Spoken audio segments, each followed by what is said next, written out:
ಸಮಸ್ತ ವೀಕ್ಷಕರೇ, ಎಲ್ಲರಿಗೂ ನಮಸ್ಕಾರ.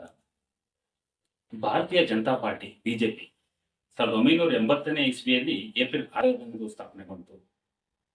ಭಾರತೀಯ ಸಂಸ್ಕೃತಿ, ಹಿಂದುತ್ವ ಸಂದೇಶದ ಅಡಿಯಲ್ಲಿ ಇಡೀ ದೇಶಾದ್ಯಂತ ಇಂದು ಕೇಂದ್ರ ಸರ್ಕಾರದಲ್ಲಿ ಅಧಿಕಾರ ಹಿಡಿದಿದೆ. 1980 ಏಪ್ರಿಲ್ 6ರಂದು ಸ್ಥಾಪನೆಗೊಂಡಂತಹ ಭಾರತೀಯ ಜನತಾ ಪಾರ್ಟಿ ಬಿಜೆಪಿ ಅಂದು ಕೇವಲ 2 ಸ್ಥಾನ ಗೆದ್ದಿದ್ದಂತಹ ಬಿಜೆಪಿ ನಂತರ ದಿನಗಳಲ್ಲಿ ಅಟಲ್ ಬಿಹಾರಿ ವಾಜಪೇಯಿ ಅವರು ಅಧ್ಯಕ್ಷರಾದರು. ನಂತರ ಭಾರತ ದೇಶಾದ್ಯಂತ ಬಿಜೆಪಿ ಕಟ್ಟಬೇಕು, ಕೇಂದ್ರದಲ್ಲಿ ಅಧಿಕಾರ ಹಿಡಿಯಬೇಕು ಅನ್ನೋ ಒಂದು ಸದುದ್ದೇಶದಿಂದ LK ಅಡ್ವಾಣಿ ಅವರು ಇಂದು ಅಜೆಂಡಾ ಮೂಲಕ ಭಾರತ ದೇಶಾದ್ಯಂತ ರಥಯಾತ್ರೆ ನಡೆಸಿ ಭಾರತಾದ್ಯಂತ ಹಳ್ಳಿ ಕಡೆಯಲ್ಲೂ ಹಿಂದುತ್ವದ ಅಲೆ ಎಬ್ಬಿಸಿ ಬಿಜೆಪಿಯ ಸಂಘಟನೆ ಮಾಡಿದರು. ನಂತರ ದಿನಗಳಲ್ಲಿ ಇಂದು ಕೇಂದ್ರ ಸರ್ಕಾರದಲ್ಲಿ ಅತ್ಯಧಿಕ ಅವಧಿಯಲ್ಲಿ ಮೋದಿಯವರು ಪ್ರಧಾನಮಂತ್ರಿಯಾಗಿ ಇತಿಹಾಸ ಸೃಷ್ಟಿ ಮಾಡಿದ್ದಾರೆ. ಅಂದು 2 ಸ್ಥಾನ ಇದ್ದಂತಹ ಬಿಜೆಪಿ ಇಂದು ಮೋದಿಯವರು 300ಕ್ಕೂ ಹೆಚ್ಚು ಸ್ಥಾನ ಪಡೆಯುವ ಮೂಲಕ ಹ್ಯಾಟ್ರಿಕ್ ಸಾಧನೆ ಮಾಡುವ ಮೂಲಕ ಕೇಂದ್ರದಲ್ಲಿ ಆಡಳಿತ ಚುಕ್ಕಾಣಿ ಹಿಡಿದಿದ್ದಾರೆ. ರಾಜ್ಯದಲ್ಲೂ ಸ್ಪಷ್ಟ ಬಹುಮತ ಪಡೆದಿದ್ದರೂ ಸಹ ಬಿಜೆಪಿ ಆಡಳಿತ ಚುಕ್ಕಾಣಿ ಹಿಡಿದು ಆಡಳಿತ ದರ್ಬಾರ್ ನಡೆಸಿದೆ. ಅದೇ ರೀತಿ ಇಂತಹ ಭಾರತ ದೇಶಾದ್ಯಂತ ಭಾರತೀಯಾಗಿ ದೊಡ್ಡ ಪಕ್ಷವಾಗಿ, ರಾಜಕೀಯ ಪಕ್ಷವಾಗಿ ಬೆಳೆದಿರುವಂತಹ ಭಾರತೀಯ ಜನತಾ ಪಾರ್ಟಿಗೆ ತನ್ನದೇ ಆದಂತಹ ಇತಿಹಾಸ ಬಂದಿದೆ. ಈ ಭಾರತೀಯ ಜನತಾ ಪಾರ್ಟಿಗೆ ಮಂಡ್ಯ ಜಿಲ್ಲೆ ಪಾಂಡುಪುರ ತಾಲೂಕಿನ ಹೋರಾಟಗಾರರು ಅನೇಕ ವರ್ಷಗಳಿಂದ ಬಿಜೆಪಿ ಪಕ್ಷದಲ್ಲಿ ಪಕ್ಕಾ ಸೈನಿಕರಂತೆ, ಪಕ್ಷಕ್ಕೆ ಸಿದ್ಧಾಂತಕ್ಕೆ ಒಪ್ಪಿ ಒಂದೇ ಪಕ್ಷದಲ್ಲಿ ಅಂದರೂ ತಪ್ಪಾಗಕ್ಕಾಗಲ್ಲ, ಬಿಜೆಪಿ ಪಕ್ಷದಲ್ಲಿ ಯೋಧರಂತೆ ಪಕ್ಷ ಸಂಘಟನೆಗೆ ಹೋರಾಟ ಮಾಡ್ಕೊಂಡು ಬಂದಿರುವಂತಹ ನೀಲನಹಳ್ಳಿ ಧನಂಜಯ ಪಾಂಡುಪುರ ತಾಲೂಕು ಬಿಜೆಪಿ ಅಧ್ಯಕ್ಷರಾಗಿ ಪಾಂಡುಪುರ ತಾಲೂಕಿನ ನೀಲನಹಳ್ಳಿ ಧನಂಜಯ ಅವರು ನಮ್ಮೊಂದಿಗೆ ಸಂದರ್ಶನದಲ್ಲಿದ್ದಾರೆ. ಸರ್ ನಮಸ್ತೆ. ನಮಸ್ತೆ ಸರ್. ಹೊಸದಾಗಿ ಇತ್ತೀಚೆಗೆ ಈ ತಿಂಗಳಲ್ಲೇ ಒಂದು ಏಪ್ರಿಲ್ 6 ನಿಮ್ಮ ಬಿಜೆಪಿ ಸಂಸ್ಥಾಪನಾ ದಿನ ಹೇಗೆ ಆಚರಿಸ್ತೀವಿ? ನಾವು ನಮ್ಮ ಕಚೇರಿಯನ್ನ ತಳಿದು ತೋರಣಗಳಿಂದ ಕೊಟ್ಟು ನಮ್ಮೆಲ್ಲ ಕಾರ್ಯಕರ್ತರನ್ನ ಕರೆದು ಪಕ್ಷದ ಧ್ವಜವನ್ನ ಹಾರಿಸೋದ್ರ ಮುಖಾಂತರ ನಾವು ಭಾರತೀಯ ಜನತಾ ಪಕ್ಷದ ಸಂಸ್ಥಾಪನೆ ದಿನಾಚರಣೆಯನ್ನು ಆಚರಣೆ ಮಾಡ್ತೀವಿ. ಜೊತೆಗೆ ನಮ್ಮೆಲ್ಲ ಬೂತ್ನ ಪದಾಧಿಕಾರಿಗಳು, ಬೂತ್ ಅಧ್ಯಕ್ಷರು ಕ್ಷೇತ್ರಾದ್ಯಂತ ಅವರವ್ರ ಮನೆ ಮೇಲೆ ಭಾರತೀಯ ಜನತಾ ಪಕ್ಷದ ಧ್ವಜವನ್ನು ಹಾರಿಸುವ ಮುಖಾಂತರ ಈ ಕ್ಷೇತ್ರದಲ್ಲಿ ಸಂಸ್ಥಾಪನಾ ದಿನಾಚರಣೆ ಆಚರಣೆ. ಸರ್, ಭಾರತೀಯ ಜನತಾ ಪಕ್ಷದ ಮೇಲ್ಕೋಟೆ ವಿಧಾನಸಭಾ ಕ್ಷೇತ್ರಕ್ಕೆ ಸಂಬಂಧಪಟ್ಟಂತೆ ಪಾಂಡುಪುರ ತಾಲೂಕಿನ ಅಧ್ಯಕ್ಷರಾಗಿದ್ದರು. ಹೇಗೆ ಸಂಘ ಸಂಘಟನೆ ಮಾಡ್ತಿದ್ದೀರಾ ಅಂತ ಹೇಳ್ಬೋದಾ? ಸರ್, ನಾವು ಹೇಳಿ ಕೇಳಿ ಸ್ವಯಂ ಸೇವಕರು, ನಾವು ಸ್ವಂತಕ್ಕೆ ಸ್ವಲ್ಪ, ಸಮಾಜಕ್ಕೆ ಸರ್ವಸ್ವ, ಅದು ನಮಗೆ ಸಂಘ ಹೇಳ್ಕೊಟ್ಟೈತೆ. ಅದೇ ರೀತಿ ನಾವು ಇವತ್ತು ಭಾರತೀಯ ಜನತಾ ಪಕ್ಷದ ನಮ್ಮೆಲ್ಲ ಕಾರ್ಯಕರ್ತರು ಸುತ್ತ ಪಕ್ಷಕ್ಕಾಗಿ ಮತ್ತೆ ಹಿಂದುತ್ವಕ್ಕಾಗಿ, ಸಂಘಕ್ಕಾಗಿ ಯಥೇಚ್ಛು ಸಮಯವನ್ನು ಕೊಡುವಂಥವ್ರು ಸರ್. ಆ ನಿಟ್ಟಿನಲ್ಲಿ ಈ ಕ್ಷೇತ್ರದಲ್ಲಿ ನನ್ನಂತೆ ಇನ್ನೂ ಅನೇಕ ಸ್ವಯಂ ಸೇವಕರು, ಕಾರ್ಯಕರ್ತರು ಪಕ್ಷಕ್ಕಾಗಿ ಕೆಲಸ ಮಾಡ್ತಾರೆ. ಬಿಜೆಪಿ ಸಂಘಟನೆ ಮಂಡ್ಯ ಜಿಲ್ಲೆಯಲ್ಲಿ ಕಷ್ಟ ಆಗ್ತಿದೆಯಾ? ಕಾರಣ ಯಾಕೆಂದ್ರೆ ಬಿಜೆಪಿ ಹೇಳಿ ಕೇಳಿ JDS ಭದ್ರಕೋಟೆ ಜೊತೆಗೆ ಕಾಂಗ್ರೆಸ್ಗೂ ಕೂಡ ಇದೆ. ಹೇಗಿದೆ ಅನ್ಸುತ್ತೆ? ಇತ್ತು ಸರ್ ಅದು. ಆದರೆ ಈಗಾಗಲೇ ಈ ಸಾಮಾಜಿಕ ಜಾಲತಾಣಗಳು ಮತ್ತೆ ಒಂದಷ್ಟು ಜನ ಈಗಾಗಲೇ ಪ್ರಜ್ಞಾವಂತ ಮತದಾರರು ಇವತ್ತು ತಮ್ಮ ಕ್ಷೇತ್ರಗಳಲ್ಲಿ ಯಾವ ಸರ್ಕಾರ ಇರಬೇಕು ಅನ್ನೋದು ಈಗಾಗಲೇ ನೋಡಿ ಈಗ ಅನ್ನಿಸ್ತಾ ಇದೆ ಅವ್ರಿಗೆ. ಇವತ್ತು ಭಾರತೀಯ ಜನತಾ ಪಕ್ಷ ನಮ್ಮ ಮಂಡ್ಯ ಜಿಲ್ಲೆಗೆ ಅವಶ್ಯಕತೆ ಅನ್ನೋದು ಬಹುತೇಕ ಎಲ್ಲ ಮತದಾರರಿಗೆ, ಅದು ಹೆಚ್ಚು ಯುವ ಮತದಾರರಿಗೆ ಭಾರತೀಯ ಜನತಾ ಪಕ್ಷ ಈ ಕ್ಷೇತ್ರದಲ್ಲಿ ಬೇಕು ಅನ್ನೋ ಅಭಿಪ್ರಾಯ ಸಾರ್ವಜನಿಕರಿಂದ ವ್ಯಕ್ತ ಆಯ್ತು. ಯಾಕೆಂದ್ರೆ ನಮ್ಮ ಕ್ಷೇತ್ರ ಸೇರ್ಕೊಂಡಂಗೆ ಇದುವರೆಗೂ ಭಾರತೀಯ ಜನತಾ ಪಕ್ಷ ಗೆದ್ದಿಲ್ಲ. ಆದರೆ ಈಗ ಆ ಒಂದು ಮುಂಚೂಣಿಗೆ ಇವತ್ತು ನರೇಂದ್ರ ಮೋದಿಯವರ ಕೆಲಸ, ಯಡಿಯೂರಪ್ಪನವ್ರ ಕೆಲಸ, ಈ ರಾಜ್ಯದ ಅನೇಕ ಮುಖ್ಯಮಂತ್ರಿಗಳು, ಭಾರತೀಯ ಜನತಾ ಪಕ್ಷದ ಮುಖ್ಯಮಂತ್ರಿಗಳು ಒಳ್ಳೊಳ್ಳೆ ಕಾರ್ಯಕ್ರಮಗಳನ್ನ ಕೊಟ್ಟರೆ ಸಾರ್ವಜನಿಕವಾಗಿ. ಮತ್ತೆ ಮೋದಿಯವರು ಸರ್ವ ಜನಾಂಗದ ಒಂದು ಎಲ್ಲರಿಗೂ ಸಾವಿರಾರು ಒಳ್ಳೆ ಕಾರ್ಯಕ್ರಮಗಳನ್ನು ಮಾಡವ್ರೆ. ಆ ನಿಟ್ಟಿನಲ್ಲಿ ಇವತ್ತಿನ ಪರಿಸ್ಥಿತಿಗೆ ಎಲ್ಲ ನೋಡಿದ್ರೆ ಇವತ್ತು ಭಾರತೀಯ ಜನತಾ ಪಕ್ಷ ಮುನ್ನೋಟದಲ್ಲಿ ಮುನ್ನುಗ್ತಾ ಇದೆ. ಅದಕ್ಕೆ ಮತದಾರರೆಲ್ಲ ಖಂಡಿತ ಉತ್ತಮವಾದ ಸ್ಪಂದನೆ ಸಿಗ್ತಾ ಇದೆ. ಸರ್, ಪಾಂಡುಪುರ ತಾಲೂಕಲ್ಲಿ ಮೂಲ ಬಿಜೆಪಿ, ಹೊಸಬ್ರು ಪ್ರವೇಶ ಮಾಡಿದಂತ ಹೊಸ ಬಿಜೆಪಿ ಅನ್ನೋ ಗೊಂದಲ ಇದೆಯಾ ಅಂತ? ಯಾಕೆ ಅಂದ್ರೆ ಮೂಲ ಬಿಜೆಪಿ ಅಂದ್ರೆ ಅವರು ಕಷ್ಟ ಕಾಲದಲ್ಲಿ ಕಟ್ಟಿರುವಂತರು. ಇವತ್ತು ಅವ್ರಿಗೆ ಕೆಳಗಣಿಸ್ತಾವ್ರ? ಆತರ ಏನಾದ್ರು ಗೊಂದಲ ಇದೆಯಾ? ಎಷ್ಟು ಇಲ್ಲ ಗುಂಪಿದೆ ಅಂತ ಹೇಳ್ಬೋದಾ? ಆ ಥರದ್ದು ಯಾವುದೂ ಇಲ್ಲ ಸರ್. ನಾನು ಈ ಮೊದಲೇ ಹೇಳ್ದೆ, ನಮ್ಮ ಭಾರತೀಯ ಜನತಾ ಪಕ್ಷದ ಯಾವುದೇ ಒಬ್ಬ ಸ್ವಯಂ ಸೇವಕ ತನ್ನ ಸ್ವಾರ್ಥಕ್ಕಾಗಿ ಯಾವತ್ತೂ ಇಲ್ಲ. ಆತ ಸಮಾಜಕ್ಕಾಗಿ ಸಮಯ ಕೊಟ್ಟಿರೋರು. ಆ ರೀತಿಲಿ ಯಾರು ವೈಯಕ್ತಿಕವಾಗಿ ಯಾರು ತಗೊಂಡಿಲ್ಲ ಸರ್. ನಮ್ಮ ಕ್ಷೇತ್ರದಲ್ಲಿ ಇರುವಂಗೆ ಆ ಥರದ ವಾತಾವರಣ ಯಾವುದೂ ಇಲ್ಲ. ನಾವೆಲ್ಲರೂ ಒಂದು ಆ ನಿಟ್ಟಿನಲ್ಲಿ ಮುನ್ನುಗ್ತಾ ಇದ್ದೀವಿ. ಸರ್, ಬಿಜೆಪಿ ಸಂಘಟನೆ ಹಳ್ಳಿ ಗ್ರಾಮೀಣ ಪ್ರದೇಶದಲ್ಲಿ ಬೂತ್ ಮಟ್ಟದಲ್ಲಿ ಹೇಗಿದೆ ಸರ್? ಬೂತ್ ಮಟ್ಟದಲ್ಲಿ ಸಭೆ ಸಮಾರಂಭ ಎಲ್ಲ ಮಾಡ್ತೀರಾ, ಒಂದಷ್ಟು ಸಭೆಗಳು ಮಾಡ್ತೀರಾ. ಆದ್ರೂ ಸಂಘಟನೆ ಅಷ್ಟು ಅಭಿವೃದ್ಧಿ ಆಗಿಲ್ಲ ಅನ್ನೋದು ಒಂದು ಮಾತಿದೆ ಅಂತ. ಇಲ್ಲ, ಆಗ್ತಾ ಐತೆ ಸರ್. ಹೇಳಿ ಕೇಳಿ ಮೊದಲು ಆ ಥರ ಇರಲಿಲ್ಲ, ಗೊತ್ತಲ್ವ. ಇವಾಗ ಸಂಖ್ಯೆ ಕಡಿಮೆ ಇದ್ದಷ್ಟು ಅದು ಕ್ಷೀಣಿಸ್ತಾ ಇದೆ. ಆದರೆ ಇವತ್ತು ಆವತ್ತಿನ ಪರಿಸ್ಥಿತಿಗಿಂತ ಇವತ್ತಿನ ಪರಿಸ್ಥಿತಿ ವಿಭಿನ್ನ ಆಗೈತೆ. ಹೇಳಿದ್ನಲ್ಲ, ಇವತ್ತೆಲ್ಲ ಜನ ಸೋಷಿಯಲ್ ಮೀಡಿಯಾ ಎಲ್ಲವನ್ನು ನೋಡ್ತಾವ್ರೆ. ಯಾರು ಬೇಕು ಅಂತ ಅವ್ರಿಗೆ ಅನ್ನಿಸ್ತಾ ಇದೆ. ಮತ್ತೆ ಭಾರತೀಯ ಜನತಾ ಪಕ್ಷದ ಅನೇಕ ಕಾರ್ಯಕ್ರಮಗಳು ಎಲ್ಲರ ಮನಸ್ಸಿನಲ್ಲಿ ಇರೋದೇಸಿಂದ ನಾನು ಸುಧಾ ಭಾರತೀಯ ಜನತಾ ಪಕ್ಷದ ಸದಸ್ಯತ್ವ ತಗೋಬೇಕು ಅಂತೇಳಿ ಈಗಾಗಲೇ ನಮ್ಮ ಕ್ಷೇತ್ರದಲ್ಲಿ ಒಂದು 50,000ಕ್ಕಿಂತ ಹೆಚ್ಚು ಸದಸ್ಯರನ್ನ ನೋಂದಣಿ ಆಗೈತೆ. ಸರ್, 50 ಜನ ಸದಸ್ಯರ ನೋಂದಣಿ ಆಗಿದೆ ಅಂತ ಹೇಳ್ತೀರಾ. ಮೋದಿ ನೋಡಿ ಬಂದಿದ್ದಾರೋ, ಬಿಜೆಪಿ ಪಕ್ಷ ಬಂದಿದ್ದಾರೆ, ಡಾಕ್ಟರ್ ಇಂದ್ರೇಶ್ ನೋಡಿ ಬಂದಿದ್ದಾರ? ಇಲ್ಲ ಸರ್, ನಾನು ವ್ಯಕ್ತಿಗತವಾಗಿಂತ ಪಕ್ಷದ ಸಿದ್ಧಾಂತ ಒಪ್ಪಿ ಬಂದಿರೋರು ಜಾಸ್ತಿ ಜನ. ಭಾರತೀಯ ಜನತಾ ಪಕ್ಷ ಯಾವತ್ತೂ ಸಿದ್ಧಾಂತದ ಮೇಲೆ ಹೋರಾಟ. ಕಾರ್ಯಕರ್ತರಿಗೆ ಸ್ಥಾನಮಾನ ಸಿಕ್ಕಿದೆಯಾ? ಅವ್ರ ಕಷ್ಟಕ್ಕೆ ಸ್ಪಂದಿಸಿದ್ದೀರಾ? ಖಂಡಿತ ಸರ್. ನಾವು ನಮ್ಮ ಯಾವುದೇ ಕಾರ್ಯಕರ್ತ ಕಷ್ಟದಲ್ಲಿದ್ದಾಗ ಆತನ ಕಷ್ಟಕ್ಕೆ ನಾವು ಒಗ್ಗೂಡಿ ಆತನ ಸಮಸ್ಯೆ ನಿವಾರಣೆ ಮಾಡಿದ್ವಿ. ಮೊನ್ನೆ ನಮ್ಮ ಜಯಣ್ಣಾಚಾರಿ ಮಂಜಾಚಾರಿ ಅಂತ ಕಣಿವೆ ಕೊಟ್ಲವರು ಕುಡಿಯೋ ನೀರಿನ ಒಂದು ಸಮಸ್ಯೆ ಇತ್ತು.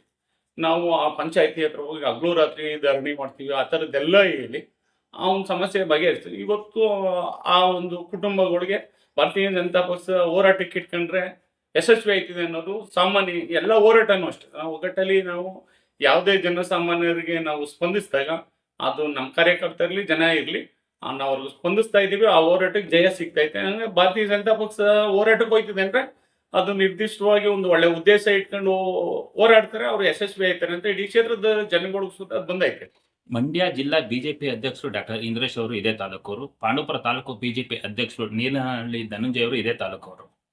ಆದ್ರೂ ಪಕ್ಷ ಸಂಘಟನೆ ಹೆಚ್ಚಾಗಿಲ್ಲ. ಜಿಲ್ಲಾಧ್ಯಕ್ಷರು ತಾಲೂಕು ಅಧ್ಯಕ್ಷರು ಒಂದೇ ತಾಲೂಕವರಾಗಿದ್ರೆ ಹೇಗಿರ್ಬೇಕಿತ್ತು, ಆಗಿಲ್ಲ ಅನ್ನೋದು ನಿಮ್ಮ ಬಿಜೆಪಿ ಕಾರ್ಯಕರ್ತರ ಒಂದಷ್ಟು ಮಾತಿದೆ.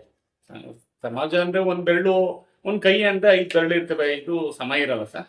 ಆ ಥರದ್ದೇನೂ ಇಲ್ಲ ಸರ್. ನಾವು 30 ವರ್ಷದಿಂದ ಭಾರತೀಯ ಜನತಾ ಪಕ್ಷದ ಅನೇಕ ಜವಾಬ್ದಾರಿಗಳನ್ನು ನಿರ್ವಹಿಸಿ ಯಶಸ್ವಿಯಾಗಿದ್ದೀವಿ. ಈಗಲೂ ಸುಧಾ ಇರ್ಬೋದು, 1-2 ಜನಕ್ಕೆ ಆ ಥರ ಅನ್ಕೊಂಡಿರ್ಬೋದು. ಆ ಥರದ್ದೇನೂ ಇಲ್ಲ. ಆದರೆ ಪಕ್ಷ ಸಂಘಟನೆ ನಮ್ಮ ಆತ್ಮಸಾಕ್ಷಿಯಾಗಿ ನಾವು ಹೇಳ್ತೀವಿ, ಅವರು ಬೇರೆಯವರು ಸುಧಾ ಹೇಳಿ ಅದಕ್ಕಿಂತ ಇವತ್ತು ಉತ್ತಮವಾಗಿದೆ. ಸರ್, ಡಾಕ್ಟರ್ ಇಂದ್ರೇಶ್ ಅವ್ರ ಬಗ್ಗೆ ಮಾತಾಡೋದಾದ್ರೆ 2019ರಲ್ಲಿ ಮೇಲ್ಕೋಟೆ ವಿಧಾನಸಭೆ ಕ್ಷೇತ್ರಕ್ಕೆ ರಾಜಕೀಯವಾಗಿ ಆಸೆ ಇಟ್ಕೊಂಡು ಬಂದಂಥವ್ರು.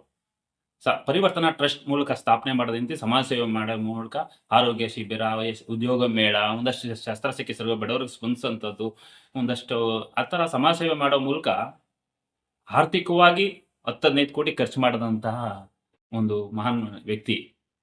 ನಂತರ ಬಿಜೆಪಿಗೆ ಸೇರ್ಕೊಂಡ್ರು. ಹೌದು. ಇಷ್ಟೆಲ್ಲ 50,000 ಹೊಸ ನೋಂದಣಿ ಇದೆ, ಬಿಜೆಪಿ ಅಷ್ಟೊಂದು ಸಂಘಟನೆ ಆಗಿದೆ, ಹಳ್ಳಿ ಕಡೆ ಸಂಘಟನೆ ಆದರೂ ಕೂಡ ಅವರು ಮೇಲ್ಕೋಟೆ ವಿಧಾನಸಭಾ ಕ್ಷೇತ್ರದಲ್ಲಿ ಕೇವಲ ಕಡಿಮೆ ಮತ ತಗೊಂಡ್ರು. ಇದ್ರ ಬಗ್ಗೆ ನಿಮ್ಮ ಅಭಿಪ್ರಾಯ ಏನು ಸರ್? ಸರ್, ಇಲ್ಲಿ ನಾವು ಅವಾಗಲೂ ಸುಧಾ ನಾವು ನೋಡ್ತೋ ಜನ ಒಲವು ತುಂಬಾ ಇತ್ತು. ಆದರೆ ಈ ಚುನಾವಣೆ ಹತ್ರ ಬರ್ತಾ ಇದ್ದಂಗೆ ಜನಗಳಲ್ಲಿ ಒಂದು ವೈಮನ್ ಸ್ಟಾರ್ಟ್ ಆಯ್ತಿದೆ ಸರ್. ಅದೊಂಥರ ಪ್ಯೂರ್ ಇದ್ದಂಗೆ. ಈ ಕ್ಷೇತ್ರದಲ್ಲಿ ಒಬ್ಬರನ್ನ ಸೋಲಿಸ್ಬೇಕು ಅಂದ್ರೆ ಇನ್ನೊಬ್ಬರನ್ನ ಗೆಲ್ಲಿಸಲೇಬೇಕು ಅನ್ನೋ ಎರಡೇ ಅವರ ಹತ್ರ ಒಂದು ಅಜೆಂಡಾ ಇರ್ತದೆ ಸರ್. ಆ ನಿಟ್ಟಿನಲ್ಲಿ ಈ ಸಲ ಆ ಥರದೊಂದು ಮತದಾರರು ಮಾಡಿದಂಥ ಒಂದು ತೀರ್ಮಾನ ಇವತ್ತು ನಮಗೆಲ್ಲ ಒಂದು ಕಡೆ ಹಿನ್ನಡೆ ಆಗೈತೆ ಸರ್. ಇವತ್ತು ಸುಧಾ ನಮ್ಮ ಹಳ್ಳಿ ಕಡೆಗೆ ಹೋದ್ರು ಜನ ಗುರುತಿಸ್ತವ್ರೆ. ಸರಿಯಿಂದ ನೆನೆಸ್ತವ್ರೆ. ಎಲ್ಲ ಸಲ ನಾವು ಯಾರನ್ನೋ ಸೋಲ್ಸಕ್ಕೆ ಇನ್ಯಾರನ್ನೋ ಗೆಲ್ಸಿದ್ದೀವಿ. ಡಾಕ್ಟ್ರೆ, ನೀವು ತುಂಬ ಒಳ್ಳೆ ಕೆಲಸ ಮಾಡ್ತಾ ಇದ್ದೀರಿ. ಈ ಕ್ಷೇತ್ರದಲ್ಲಿ ನಿಮ್ಮಷ್ಟು ಒಂದು ಆರೋಗ್ಯ ಶಿಬಿರ ಇರ್ಬೋದು, ಆ ಥರದ್ದು ಯಾರೂ ಮಾಡಿರಲ್ಲ, ಅಷ್ಟೊಂದು ಕೆಲಸ ಮಾಡಿದ್ದೀರಿ. ಖಂಡಿತ ನಾವು ನಿಮ್ಮ ಮೇಲೆ ಭರವಸೆ ಇಟ್ಟಿದ್ದೀವಿ. ನೀವು ಒಂದಲ್ಲ ಒಂದು ದಿನ ಈ ಕ್ಷೇತ್ರದಲ್ಲಿ MLA ಆಗೇ ಆಯ್ತೀರಿ ಅನ್ನೋ ಭರವಸೆ ಇವತ್ತು ಹಳ್ಳಿ ಕಡೆ ಮತದಾರ, ನಮ್ಮ ಕಾರ್ಯಕರ್ತರು ಮತದಾರರು ಸುಧಾ ಮಾತಾಡ್ತಾರೆ. ಡಾಕ್ಟ್ರು ಇಂದ್ರೇಶ್ ಅವರು ಒಳ್ಳೆಯವರು, ಆದರೆ ಅವ್ರಿಗೆ ಓಟ್ ಹಾಕಲ್ಲ, ಓಟ್ ಬರಲ್ಲ. ಕಾರಣ ಏನು ಸರ್? ಏನು ಅನ್ಸುತ್ತೆ? ಅದೇ ಹೇಳಿದ್ನಲ್ಲ, ಹೋದ್ಸಲ ಯಾರನ್ನೋ ಸೋಲ್ಸಕ್ಕೆ ಇನ್ಯಾರನ್ನೋ ಗೆಲ್ಸುವಂಥ ಪರಿಸ್ಥಿತಿ ನಮ್ಮ ಕ್ಷೇತ್ರದಲ್ಲಿ ಆಯ್ತು. ಅಷ್ಟು ಕೊಟ್ರೆ ಡಾಕ್ಟ್ರ್ ಬಗ್ಗೆ ಇವತ್ತು ಸುತ ಯಾವುದೇ ಮತದಾರರಿಗೆ ಇವು ಬೇಡ ಅಂತ ಅನಿಸಿಲ್ಲ. ಆದರೆ ಮುಂದೆ ಇವಾಗ ಯಾರು ಆ ಥರದ್ದು ಮಾಡಿದ್ರು, ಆ ಮತದಾರ ಹೇಳ್ತಾರೆ ಡಾಕ್ಟ್ರೆ ನಾವು ಹೋದ ಸಲ ಈ ಥರ ಸಲುವಾಗಿ ನಾವು ಈ ಥರ ಮಾಡ್ಬಿಟ್ಟಿದ್ದು. ಆದರೆ ನಿಮ್ಮ ಭವಿಷ್ಯ ಇದೆ, ನೀವು ಈ ಕ್ಷೇತ್ರದಲ್ಲಿ ಒಂದು MLA ಆಯ್ತೀರಿ, ಅದು 2028 ಖಂಡಿತ ಆಯ್ತೀರಿ ಅನ್ನೋ ಭರವಸೆಯನ್ನು ಕ್ಷೇತ್ರದ ಮತದಾರ ಹೇಳ್ತಾರೆ. ಮೇಲ್ಕೋಟೆ ವಿಧಾನಸಭಾ ಕ್ಷೇತ್ರಕ್ಕೆ ಸಂಬಂಧಪಟ್ಟಂತೆ ಪಾಂಡುಪುರ ವಿಧಾನಸಭಾ ಕ್ಷೇತ್ರವೂ ಸೇರಿದಂತೆ ಇತ್ತೀಚಿನ 4-5 ವಿಧಾನಸಭಾ ಚುನಾವಣೆಗೆ ಸಂಬಂಧಪಟ್ಟಂತೆ ಪುಟ್ಟಣ್ಣಯ್ಯ ಕುಟುಂಬ, ಪುಟ್ಟರಾಜು ಕುಟುಂಬ ಎರಡಕ್ಕೆ ಈ ಕ್ಷೇತ್ರ ಜನ ಆಶೀರ್ವಾದ ಮಾಡ್ತಿದ್ದಾರೆ. ಆದರೆ ಮೂರನೆಯ ವ್ಯಕ್ತಿಯಾಗಿ ರಾಜಕಾರಣಿಯಾಗಿ ಯಾರೂ ಗಟ್ಟಿಯಾಗಿ ನಿಂತ್ಕೊಂಡಿಲ್ಲ. ಕಾಂಗ್ರೆಸ್ ಪಕ್ಷದಲ್ಲಿ ಇರ್ಬೋದು, ಯಡಿಯೂರಪ್ಪ ಇದ್ರು, ಅದಾನಂತರ ಸ್ವಲ್ಪ ಗ್ಯಾಪ್ ಆಯಿತು. ರೇವಣ್ಣ ಅವ್ರು ಬಂದರು, ಗ್ಯಾಪ್ ಆಯಿತು. ಡಾಕ್ಟರ್ ಇಂದ್ರೇಶ್ ಅವರು ಬಂದರು, ಅವರು ಕಡಿಮೆ ಮತ ಬಂತು. ಸ್ವಲ್ಪ ಅವರಿಗೆ ಜಿಲ್ಲಾಧ್ಯಕ್ಷರಾಗಿ ಹೊಣೆಗಾರಿಕೆ ತಗೊಂಡ್ರು. ಇಲ್ಲಿಂದ ಈ ಕ್ಷೇತ್ರ ಕೈ ಬಿಟ್ರು. ಮೂರನೇ ಲೀಡರ್ನ ಸ್ವೀಕರಿಸ್ತಿಲ್ಲ. ಪುಟ್ಟರಾಜು ಪುಟ್ಟಣಿಯ ಕುಟುಂಬಕ್ಕೆ ಸ್ವೀಕರಿಸ್ತಾರೆ. ಇಂತಹ ಕ್ಷೇತ್ರವನ್ನ ಇಂದ್ರೇಶ್ ಅವರು ಗೆಲ್ಲಬಹುದಾ? ಖಂಡಿತ ಗೆಲ್ಬಹುದು ಸರ್. ಈ ದೇಶದಲ್ಲಿ ನೀವು ಹೇಳಿದ್ರೆ 2 ಸ್ಥಾನದಿಂದ ಇವತ್ತು 303 ಲೋಕಸಭಾ ಕ್ಷೇತ್ರವನ್ನು ಗೆದ್ದಿರೋ ಇತಿಹಾಸ ಇರೋದು ಭಾರತೀಯ ಜನತಾ ಪಕ್ಷ. ಇಲ್ಲಿ ಯಾವುದೂ ಅಸಾಧ್ಯ ಅಲ್ಲ ಸರ್. ನಮ್ಮ ಈ ಒಂದು ಹೋರಾಟ, ಇದು ನಾವು ಸಾರ್ವಜನಿಕರ ಸ್ಪಂದನೆ, ಇದೆಲ್ಲ ಮುಂದೆ ಒಂದಿನ ಖಂಡಿತ ನಮ್ಮ ಗೆಲುವಾಗುತ್ತೆ. ಅದರಲ್ಲಿ ನಮಗೂ ವಿಶ್ವಾಸ ಇದೆ. ಡಾಕ್ಟರ್ ಇಂದ್ರೇಶ್ ಅವರು ಜಿಲ್ಲಾಧ್ಯಕ್ಷ ಆದಮೇಲೆ ಮಂಡ್ಯ ಜಿಲ್ಲೆಯಲ್ಲಿ ಪಕ್ಷದ ಸಂಘಟನೆಗೆ ಹೆಚ್ಚು ಒತ್ತು ಕೊಡ್ತಿದ್ದಾರೆ. ಮೇಲ್ಕೋಟೆ ವಿಧಾನಸಭಾ ಕ್ಷೇತ್ರವನ್ನ ಆಸೆಯಾಗಿ ಇಟ್ಟುಕೊಂಡು ಬಂದಂತಹ ಇಂದ್ರೇಶ್ ಅವರು ಮೇಲ್ಕೋಟೆ ಕ್ಷೇತ್ರವನ್ನೇ ಕೈ ಬಿಟ್ರ. ಕಾರ್ಯಕರ್ತರು ನಂಬಿದಂತಹ ಕಾರ್ಯಕರ್ತರು ಏನ್ ಮಾಡಬೇಕು? ಒಂದಷ್ಟು ಸಣ್ಣ ಪುಟ್ಟ ಸಮಾರಂಭ, ಶುಭ ಸಮಾರಂಭ ಒಂದಷ್ಟು ಅದು ಬರೋದು ಹೊರತುಪಡಿಸಿದ್ರೆ, ಪಕ್ಷದ ದೃಷ್ಟಿಯಿಂದ ಹೊರತುಪಡಿಸಿದ್ರೆ ಕ್ಷೇತ್ರದ ಭವಿಷ್ಯದ ದೃಷ್ಟಿಯಿಂದ ಅವರು ಕಾಣಿಸ್ತಿಲ್ಲ, ದೂರ ಹೋದ್ರು. ಇದು ವಾಸ್ತವನೂ ಹೌದು ಸರ್. ಇಲ್ಲ ಸರ್, ಆ ಥರದ್ದೇನಿಲ್ಲ. ಯಾವುದೇ ಸಭೆ ಸಮಾರಂಭಕ್ಕೆಲ್ಲ ಗೊತ್ತವ್ರೆ. ಆದರೆ ಜಿಲ್ಲಾಧ್ಯಕ್ಷರಾಗಿರೋದ್ರೆ ಇಡೀ ಜಿಲ್ಲೆಯನ್ನ ನೋಡಬೇಕಾಗಿರೋ ದೇಶದಿಂದ ಇಡೀ ಕ್ಷೇತ್ರ, ಈಗ ಮಂಡವಳ್ಳಿ, ಕೇರ್ಪೇಟೆ, ಮದ್ದೂರು ಇವೆಲ್ಲ ಇರೋ ದೇಶದಿಂದ ಇಲ್ಲಿಗೆ ಒಂದು ಸ್ವಲ್ಪ ಕಡಿಮೆ ಅಂತ ಹೇಳ್ಬೋದು. ಆದರೆ ಕಡಿಮೆ ಅಂತೂ ಖಂಡಿತ ಅಲ್ಲ. ನಾವು ಏನು ಸಮಯ ಕೊಡ್ತೀರೋ ಅದು ಕೊಟ್ಟೇ ಕೊಡ್ತಾವ್ರೆ ಸರ್. ಆ ಥರದ್ದು ಯಾವುದೂ ಸಮಸ್ಯೆ ಇಲ್ಲ ಸರ್. ಬಿಜೆಪಿ ರಾಷ್ಟ್ರ ಮಟ್ಟದಲ್ಲಿ ಮೈತ್ರಿ ಆಯಿತು. ಲೋಕಸಭೆ ಚುನಾವಣೆಯಲ್ಲಿ ಕುಮಾರಸ್ವಾಮಿ ಅವರು ಮೈತ್ರಿ ಅಭ್ಯರ್ಥಿಯಾಗಿ ಕೇಂದ್ರದ ಸಚಿವರು ಆದರು. ಈಗ ರಾಜ್ಯದಲ್ಲಿ ತಾಲೂಕ್ ಪಂಚಾಯತಿ, ಗ್ರಾಮ ಪಂಚಾಯತ್ ಹಾಗೂ ಸ್ಥಳೀಯ ಸಂಸ್ಥೆ ಚುನಾವಣೆಗಳು ಬರ್ತಿದೆ. ಮೈತ್ರಿ ಹೇಗೆ? ಬಿಜೆಪಿ ಕಾರ್ಯಕರ್ತರ ಭವಿಷ್ಯ ಹೇಗೆ? ಭವಿಷ್ಯ ಕಾರ್ಯಕರ್ತರದ್ದು ಉತ್ತಮವಾಗೈತೆ ಸರ್. ನಾವೇನು ಎಲ್ಲದಕ್ಕೂ ಸಿದ್ಧ ಇದ್ದೀವಿ. ಹೈಕಮಾಂಡು ಇಲ್ಲ ನಾವು ಜೊತೆ ಮಾಡಬೇಕು ಅಂದ್ರೂ ನಾವು ಸಿದ್ಧ ಇದ್ದೀವಿ. ಆದರೆ ನಾವು ಯಾರನ್ನೂ ನಂಬ್ಕೊಂಡು ನಾವು ಹಿನ್ನಡೆಯಲ್ಲಂತೂ ಇರಲ್ಲ ಸರ್. ನಾವು ಸಿದ್ಧ. ನಮ್ಮ ಎಲ್ಲ 23 ತಾಲೂಕ್ ಪಂಚಾಯತಿ, ನಮ್ಮ 7 ಜಿಲ್ಲಾ ಪಂಚಾಯತಿ, ನಮ್ಮ ಅಭ್ಯರ್ಥಿಗಳನ್ನ ಅದಕ್ಕೆ ನಾವು ರೆಡಿ ಇದ್ದೀವಿ ಸರ್. ಆದರೆ ಪಕ್ಷದ ಹೈಕಮಾಂಡ್ ಏನು ಹೇಳ್ತಾರೆ ಅದಕ್ಕೂ ಸುದ ನಾವು ಬದ್ಧ ಇರ್ತೀವಿ. ಸಾಮಾನ್ಯವಾಗಿ ಸರ್, JDS ಹಾಗೂ ಬಿಜೆಪಿ ತಳಮಟ್ಟದಲ್ಲಿ ಅಂದರೆ ಗ್ರಾಮೀಣ ಬೂತ್ ಮಟ್ಟದಲ್ಲಿ ಹೊಂದಾಣಿಕೆ ಅಸಾಧ್ಯ ಕೆಲವೊಂದು ಕಡೆ. ಇದು ಸತ್ಯನಾ? ಆ ಥರದ್ದು ಸಣ್ಣ ಪುಟ್ಟದ್ದು ಇದ್ದೇ ಇರ್ತದೆ ಸರ್, ಇಲ್ಲ ಅಂತ ಹೇಳೋಕ್ಕಾಗಲ್ಲ. ಆದರೆ ನಾವೇ ಹೇಳಿದ್ವಲ್ಲ, ನಮ್ಮ ಭಾರತೀಯ ಜನತಾ ಪಕ್ಷದ ಕಾರ್ಯಕರ್ತ ಅಂದರೆ ಆತ ಸಮಾಜ ಮುಖ್ಯ ಮೊದಲು. ನಮಗೆಲ್ಲ ಒಂದು ಧ್ಯೇಯವಾಗಿದೆ ಸರ್. ನಮಗೆ ದೇಶ ಮುಖ್ಯ ಫಸ್ಟ್. ವ್ಯಕ್ತಿಗಿಂತ ಪಕ್ಷ ಮುಖ್ಯ, ಪಕ್ಷಕ್ಕಿಂತ ದೇಶ ಮುಖ್ಯ. ಆ ನಿಟ್ಟಿನಲ್ಲಿ ನಮ್ಮೆಲ್ಲರಿಗೂ ಸುದ ಆ ನಿಟ್ಟಿನಲ್ಲಿ ನಾವು ಕೆಲಸ ಮಾಡ್ಕೊಂಡು 2028ಕ್ಕೆ ಡಾಕ್ಟರ್ ಇಂದ್ರೇಶ್ ಅವರು ಮೇಲ್ಕೋಟೆ ವಿಧಾನಸಭಾ ಕ್ಷೇತ್ರದಿಂದ ಸ್ಪರ್ಧೆ ಮಾಡ್ತಾರೆ, ಗೆಲ್ತಾರೆ ಅನ್ನೋದು ಒಂದು ಆಶಯ ಇಟ್ಕೊಂಡಿದ್ದೀರಾ. ಮೈತ್ರಿ ಆದರೆ ಈ ಕ್ಷೇತ್ರ ಬಿಜೆಪಿಗೆ ಸಿಗುತ್ತೋ, JDSಗೆ ಸಿಗುತ್ತೋ? JDSನ ಪುಟ್ಟರಾಜುಗೆ ಸಿಗುತ್ತೋ, ಬಿಜೆಪಿಗೆ ಇಂದ್ರೇಶ್ ಸಿಗುತ್ತೋ? ಯಾರಿಗೆ ಮಿಸ್ ಆಗುತ್ತೆ? ನಮಗೆ ಅವ್ರು ಅನ್ಕೋತಾರೆ ಅವ್ರಿಗೆ ನಮಗೆ ಸಿಗುತ್ತೆ ಅಂತ. ನಾವು ಅನ್ಕೊಂತೀವಿ ಅದು ನಮಗೆ ಸಿಗುತ್ತೆ ಅಂತ. ನಾವು ನಮಗೆ ಸಿಗುತ್ತೆ ಅಂತ ನಾವು ಕೆಲಸ ಮಾಡ್ತೀವಿ, ಅವ್ರಿಗೆ ಸಿಗುತ್ತೆ ಅಂತ ಅವ್ರಿಗೆ ಕೆಲಸ ಮಾಡ್ತಾರೆ. ಹೈಕಮಾಂಡು ಅದೆಲ್ಲವನ್ನು ಅಡ್ದಿತ್ತು ಯಾರು ಕೊಡಬೇಕು, ಅವ್ರು ಖಂಡಿತ ಕೊಡ್ತಾರೆ. ಇವತ್ತು ನೋಡ್ತಾ ಇದ್ದೀರಿ, ಇವತ್ತು ಮೋದಿಯವರು ಯಾರನ್ನ ಅತಿ ಹೆಚ್ಚು ಯುವಕರನ್ನ ಚುನಾಯಿತರಾಗಬೇಕು ಅಂತ ಬಯಸ್ತಾರೆ. ಅದರಲ್ಲೂ ನಮ್ಮ ಜಿಲ್ಲಾಧ್ಯಕ್ಷರು ಯುವಕರು ಇದ್ದಾರೆ, ಜಿಲ್ಲಾಧ್ಯಕ್ಷರಾಗಿದ್ದಾರೆ, ಒಂದು ಪಕ್ವವಾಗಿ ಹೋರಾಟ ಮಾಡ್ತಾ ಇದ್ದಾರೆ. ಅದರಿಂದ ಅವರು ಯಶಸ್ವಿ ಆಯ್ತಾರೆ ಅನ್ನೋದು ನಮ್ಮ ಸರ್. ಈಗ ಪಾಂಡುಪುರ ವಿಧಾನಸಭಾ ಕ್ಷೇತ್ರ, ಮೇಲ್ಕೋಟೆ ವಿಧಾನಸಭಾ ಕ್ಷೇತ್ರಕ್ಕೆ ಸಂಬಂಧಪಟ್ಟಂತೆ ಬಿಜೆಪಿ ಇಲ್ಲಿಯವರೆಗೆ ಒಂದು ಅಭ್ಯರ್ಥಿ ಆಗಿರೋಂಥವ್ರು ಡಿಂಕಾ ಸ್ವಾಮಿಗೌಡರು, ತಮ್ಮಣ್ಣ ರೈಸ್ ಮಿಲ್ ಅವರು, ಪಟ್ಸಾಮ್ನಳ್ಳಿ ಜಯದೇವ್ ಅವರು, ಕೆಂಪೇಗೌಡರು, ಚಂದಗಾಲ ರವೀಂದ್ರ ಅವರು, ಸುಂಡಳ್ಳಿ ಸೋಮಶೇಖರ್ ಅವರು, ಇತ್ತೀಚೆಗೆ ಡಾಕ್ಟರ್ ಇಂದ್ರೇಶ್ ರವರು ಸೇರಿದಂತೆ ಪ್ರತಿ ವರ್ಷ ಒಬ್ಬೊಬ್ಬರು ಸ್ಪರ್ಧೆ ಮಾಡ್ತಾರೆ. ಒಬ್ಬ ವ್ಯಕ್ತಿ 2-3 ಸಲ ಸ್ಪರ್ಧೆ ಮಾಡ್ತಿರೋ ಉದಾಹರಣೆಗಳಿಂದ. ಹೀಗಾದ್ರೆ ಕಾರ್ಯಕರ್ತರು ಯಾವ ಬಿಜೆಪಿ ಲೀಡರ್ನ ನಂಬಿಕೆಯಿಂದ ಶಾಶ್ವತವಾಗಿ ಇರ್ತಾರೆ ಅಂತ ನಂಬಿಕೆ ಬಿಡಬೇಕಾಗುತ್ತೆ. ಅದು ಅವತ್ತಿನ ಪರಿಸ್ಥಿತಿನಲ್ಲಿ ಆ ಥರ ಇದ್ದಾರೆ. ಮುಂದಿನ ಚುನಾವಣೆಯಲ್ಲಿ ವೈಯಕ್ತಿಕವಾಗಿ ಅವ್ರು ಬರಲಿಲ್ಲ ಅಷ್ಟು ಬಿಟ್ರೆ. ಇವಾಗ ಡಾಕ್ಟ್ರು ಚುನಾವಣೆ ಆಯಿತು ನಾನು ಸೋತೆ ಅಂದ್ಬಿಟ್ಟು ಅವ್ರೇನು ಚುನಾವಣೆಯಿಂದ ವಿಮುಖರಾಗಲಿಲ್ಲ. ಚುನಾವಣೆ ಆದ ತಕ್ಷಣನೂ ಎಲ್ಲ ಕಾರ್ಯಕರ್ತರನ್ನು ಕರೆದ್ರು. ಅದಾದ್ಮೇಲೆ ಅವರು ಯಾರು ಧೃತಿ ಗೆದ್ಬೇಡ್ರಪ್ಪ, ಇದು ಚುನಾವಣೆ ಅಂದರೆ ಇದು ಒಂದು ಓಟಿಂದ ಸೋತ್ರೆ 50 ಓಟು ಸೋಲೇನೆ. ಆದರೆ ನಾವು ವಾಸ್ತವಿಕವಾಗಿ ನಾವು ಇವತ್ತು ಚುನಾವಣೆ ಸೋತಿರ್ಬೋದು, ಆದರೆ ನಾನು ನಿಮ್ಮ ಜೊತೆಲಿ ಇರ್ತೀನಿ. ಈ ಕ್ಷೇತ್ರದಲ್ಲಿ ಸಂಘಟನೆ ಮಾಡ್ಕೊಂಡು ಅವತ್ತಿನಿಂದ ಇವತ್ತಿನವರೆಗೂ ಸಂಘಟನೆಯಲ್ಲಿ ಮುಂಚೂಣಿಯಲ್ಲೇ ಇದ್ದಾರೆ. ಸರ್, ಈ ಕ್ಷೇತ್ರದಲ್ಲಿ ಮಾಜಿ ಶಾಸಕಕ್ಕೆ 3 ಬಾರಿ ಶಾಸಕರಾದಂಥವ್ರು ಕೆಂಪೇಗೌಡರನ್ನ ಬಿಜೆಪಿ ಅಭ್ಯರ್ಥಿ ಮಾಡಿದ್ರಿ. ಡಿ ಹಲಿಗೇಗೌಡರ ಪುತ್ರ ಎಚ್ ಮಂಜುನಾಥ್ ಅವ್ರನ್ನು ಕೂಡ ಪಕ್ಷಕ್ಕೆ ತಕೊಂಡ್ರಿ. ಸೀಟ್ ಸಿಗ್ಲಿಲ್ಲ ಅನ್ನೋದು ಅಷ್ಟೇ ಆಯ್ತು. ಅವೆಲ್ಲ ಯಾವ ಥರ ತಂತ್ರಗಾರಿಕೆ ನಿಮಗೆ ಫೇಲ್ಯೂರ್ ಆಯ್ತು ಅನಿಸ್ಲಿಲ್ವಾ ಸರ್? ಇಲ್ಲ ಸರ್, ಇದು ಚುನಾವಣೆ ಅಂದರೆ ಅದು ಪಕ್ಷ ಸಂಘಟನೆ ಆಗ್ಬೇಕಾದ್ರೆ ಈ ಥರದ ಅನುಭವಗಳು ಇದ್ದೇ ಇರ್ಬೇಕು ಸರ್. ಅಂದೇನು ಒಂದು ಮಾವಿನ ಮರಕ್ಕೆ ಕಲ್ಲೊಡೆಯೋಕೆ ಒಂದೇ ಕಲ್ಲಲ್ಲಿ ಏನೂ ಆಗಲ್ಲ ಸರ್. ಸತತ ಪ್ರಯತ್ನ ಇದ್ರೆ ಯಶಸ್ವಿ ಆಗುತ್ತೆ. ಇದರಲ್ಲಿ ಆ ಪ್ರಯತ್ನದಲ್ಲಿ ಅವೆಲ್ಲ ಒಂದೊಂದು ಭಾಗಗಳು ಅಷ್ಟೇ ಸರ್. ಈಗ ನೀವು ತಾಲೂಕು ಅಧ್ಯಕ್ಷ ಆಗಿದ್ದೀರಾ, ಬಿಜೆಪಿ ಕಾರ್ಯಕರ್ತರಿಗೆ ಏನು ಹೇಳಕ್ಕೆ ಇಷ್ಟಪಡ್ತೀರಾ? ಸರ್, ನಾವು ನಮ್ಮ ಹೇಳಿಕೆಯಲ್ಲಿ ನಾವು ಹೇಳ್ತೇವಲ್ಲ ಸರ್, ನಮಗೂ ಸ್ವಂತಕ್ಕಾಗಿ ಸ್ವಲ್ಪ, ಸಮಾಜಕ್ಕಾಗಿ ಸರ್ವಸ್ವ, ಅದು ನಮ್ಮ ಧ್ಯೇಯನೇ. ನಮ್ಮೆಲ್ಲ ಕಾರ್ಯಕರ್ತನು ಸುತ್ತ ನಮ್ಗೆ ಹಳ್ಳಿ ಕಡೆ ಹೇಳ್ತಾರೆ, ಇವನು ಮನೆಗೆ ಮಾರಿ ಊರಿಗೆ ಉಪಕಾರಿ ಅಂತಲ್ಲ ಸರ್. ಅದು ಒಬ್ಬ ಭಾರತೀಯ ಜನತಾ ಪಕ್ಷದ ಕಾರ್ಯಕರ್ತ ಮನೆಗೆ ಮಾಣಿಕ್ಯ, ಊರಿಗೆ ಉಪಕಾರಿ, ಆ ಥರದಲ್ಲೇ ಕೆಲಸ ಮಾಡ್ಕೊಂಡು ಹೋಗ್ತವ್ರೆ ಸರ್. ನಮ್ಮ ಯಾವುದೇ ಕಾರ್ಯಕರ್ತನು ಸುತ್ತ ಜವಾಬ್ದಾರಿ ನಡ್ಕೊತವ್ರೆ.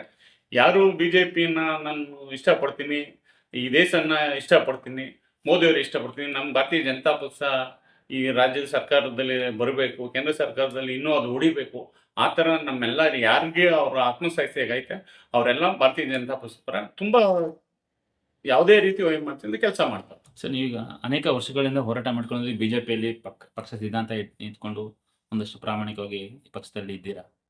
ಇಷ್ಟು ವರ್ಷದ ನಿಮ್ಮದು ಒಂದು ಹೋರಾಟದ ಈಗ ಅಧ್ಯಕ್ಷರಾಗಿದ್ದೀರಾ. ನಿಮ್ಮ ಆಸೆ ಏನು ಸರ್? ಸರ್, ನಮಗೆ ವೈಯಕ್ತಿಕ ಯಾವುದೇ ಆಸೆ ಇರಲ್ಲ ಸರ್. ನಮಗೆ ಈ ಕ್ಷೇತ್ರದಲ್ಲಿ ನಮ್ಮ ಭಾರತೀಯ ಜನತಾ ಪಕ್ಷದ ಯಾರ್ಯಾರು ಒಬ್ಬರು ಶಾಸಕರ ಆಗಬೇಕು, ಮತ್ತು ನಮ್ಮಲ್ಲಿ ಸಮಾಜಕ್ಕೆ ಒಳ್ಳೆಯ ಸರ್ಕಾರ ಕೊಡುವಂಥ ಒಂದು ಸರ್ಕಾರ ಬರಬೇಕು. ಈ ದೇಶಕ್ಕೆ ಇವತ್ತು ಮೋದಿಯವ್ರನ್ನ ನಾವು ಹೆಂಗೆ ನೋಡ್ತೇವೆ, ಅದೇ ರೀತಿ ಕರ್ನಾಟಕದಲ್ಲೂ ಒಬ್ಬರು ಮುಖ್ಯಮಂತ್ರಿ ಬರಬೇಕು ಅನ್ನೋದು ನಮ್ಮೆಲ್ಲರ ಆಸೆ ಸರ್. ನಾವು ವೈಯಕ್ತಿಕವಾಗಿ ನಮಗೆ ಪಕ್ಷ ಯಾವತ್ತೂ ಭಾರತೀಯ ಜನತಾ ಪಕ್ಷ ತನ್ನ ನಂಬಿದಂಥ ಕಾರ್ಯಕರ್ತನ ಯಾವತ್ತೂ ಬಿಟ್ಟಿಲ್ಲ ಸರ್. ಯಾವತ್ತಾದ್ರೂ ಒಂದಿನ ಫಲ ಸಿಕ್ಕೇ ಸಿಗ್ತದೆ ಸರ್, ಅದರಲ್ಲಿ ಯಾವುದೇ ಡೌಟ್ ಇಲ್ಲ ಸರ್. ಒಟ್ಟಾರೆ ಕೊನೆಯದಾಗಿ ಡಾಕ್ಟರ್ ಇಂದ್ರೇಶ್ MLA ಆಗ್ತಾರಾ? ಖಂಡಿತ ಆಯ್ತಾರೆ ಸರ್. ಮೈತ್ರಿ ಟಿಕೆಟ್ ಸಿಗುತ್ತಾ? ಖಂಡಿತ ಆಯ್ತಾರೆ. ಆ ಟಿಕೆಟ್ ಸಿಗೋ ಭರವಸೆ ನಮ್ಗಿದೆ ಸರ್. ಈಗ ಚುನಾವಣೆ ಸ್ಥಳೀಯ ಸಂಸ್ಥೆ ಚುನಾವಣೆ ಕಾರ್ಯಕರ್ತರಿಗೆ ಅಧ್ಯಕ್ಷರಾಗಿ ಏನು ಹೇಳಕ್ಕೆ ಇಷ್ಟಪಡ್ತೀವಿ? ಯಾವುದೇ ಚುನಾವಣೆ ನಮ್ಮ ಕಾರ್ಯಕರ್ತರು ಸಂಘಟನೆ ಒಂದು ಭಾಗ, ಚುನಾವಣೆ ಒಂದು ಭಾಗ. ನಾವು ಸಂಘಟನೆಯಲ್ಲೂ ಇರ್ತೀವಿ, ಚುನಾವಣೆಗೂ ನಾವು ಸ್ಪರ್ಧೆ ಮಾಡ್ಬೋದು. ಚುನಾವಣೆ ಆ ಸ್ಪರ್ಧೆ ಮಾಡಿದಾಗಲೇ ಒಬ್ಬ ವ್ಯಕ್ತಿ ಪಕ್ವ ಆಗ್ಬೋದು. ಸುಮ್ಮನೆ ಚುನಾವಣೆ ಯಾವುದೋ ಮಾತಾಡೋದ್ಕಿಂತ ಒಬ್ಬ ಕಾರ್ಯಕರ್ತ ಚುನಾವಣೆಗೆ ಸ್ಪರ್ಧೆ ಮಾಡಿದ್ರೆ ಅವನು ಪಕ್ವ ಆಯ್ತಾನೆ. ಚುನಾವಣೆ ಅಂದರೆ ಏನು, ನಾವು ಯಾವ ಥರ ಮಾಡಬೇಕು ಅನ್ನೋ ಒಂದು ನಮಗೆ ಪಾಠ ಸಿಗುತ್ತೆ sir. Okay sir, thank you. Thanks.